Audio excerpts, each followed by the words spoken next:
नमस्कार, मैं हूं प्रशांत भारद्वाज और बहुत बहुत स्वागत है आपका न्यूज़ रूम पोस्ट में। इंसान जब कोई गलती या किसी तरह का क्राइम करता है तो उस पर अदालत में मुकदमा चलता है, सुनवाई होती है और फिर जुर्म साबित होने पर उसकी सज़ा तय की जाती है।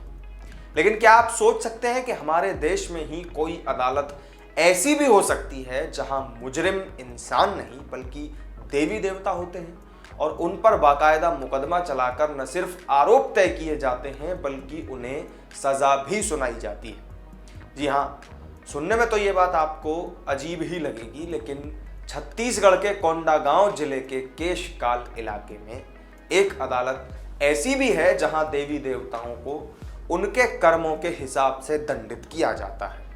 क्षेत्र में देवताओं के प्रमुख भंगाराम न्याय के देवता माने जाते हैं, जो बाकी तमाम देवी देवताओं के ऊपर श्रद्धालुओं, पुजारी, गायता और बुजुर्गों के आरोपों के बाद सजा तय करते हैं। सदियों से चली आ रही इस परंपरा को भादो यात्रा के नाम से भी जाना जाता है। इस साल भी शनिवार को यह कार्यक्रम आयोजित हुआ, जहां गलती पाए जाने पर देवी देवताओं को दंडित किया गया। केशकाल में आयोजित होने वाले भंगाराम यात्रा में क्षेत्र के सारे देवी देवताओं ने शिरकत की। सालों से चली आ रही परंपरा के अनुसार देवी देवताओं ने इस दौरान अपने कार्यों का ब्यौरा लेकर मुगमबाड़ी स्थित कुंवर पाठ के मंदिर से गाजे बाजे के साथ अगवानी करते हुए केशकाल थाना पहुंचे थे, जहां से फिर वो भंगाराम मंदिर के लिए रवाना हुए। मंदिर परिसर पहुंचने पर पूजा अर्चना के बाद देवी देवताओं की अदालत लगाई गई, जिसमें देवी देवताओं पर लगे आरोपों को गंभीरता से सुनवाई भी उस पर शुरू हुई।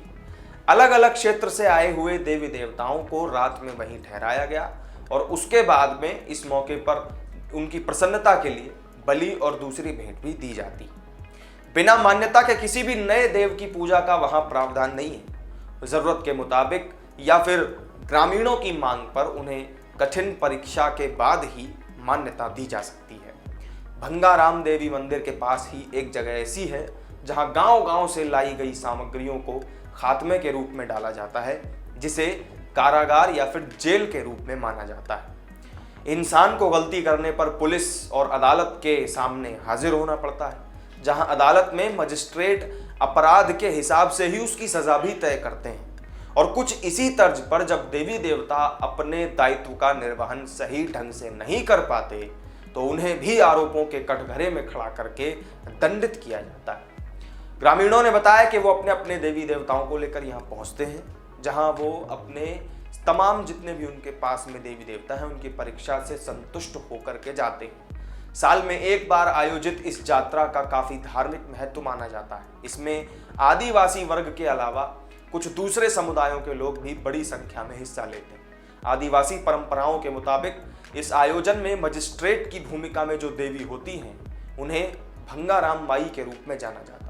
भंगाराम माई के दरबार में शिकायतों का तत्काल फैसला होता है। जिन देवी देवताओं पर आरोप नहीं होते वो तो यहाँ से वापस घर चले जाते हैं, लेकिन अपराधी देवी देवताओं को यहाँ पर कैद कर लिया जाता है। यहाँ जुटे देवी देवताओं की शिकायत पर तत्काल फैसला होता है। ये यात्रा भादो महीने के शनिवार को आयोजित की जाती है। तो इस वीडियो में मेरे साथ फिलहाल इतना ही। ये दिलचस्प जानकारी आपको कैसी लगी हमें कमेंट करके ज़रूर बताएं। वीडियो अच्छा लगा हो तो लाइक और शेयर कर दें और चैनल को सब्सक्राइब करना ना भूलें। फिर मिलेंगे आपसे किसी नई वीडियो में नई जानकारी के साथ। तब तक के लिए दीजिए इजाज़त। नमस्कार।